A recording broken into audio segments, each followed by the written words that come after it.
Welcome back. You are welcome to our class today. In today's lesson, we are going to look into the topic Ndakorita Odaome.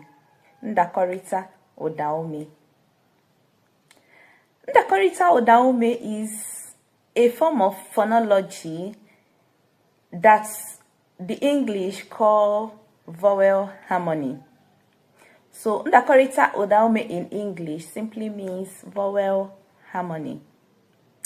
Every language that has a vowel has some vowels that co-occur in forming a simple word of that language.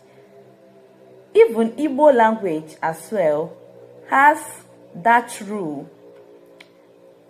Iwu Ndakorita Odaome simply is a simple rule that states that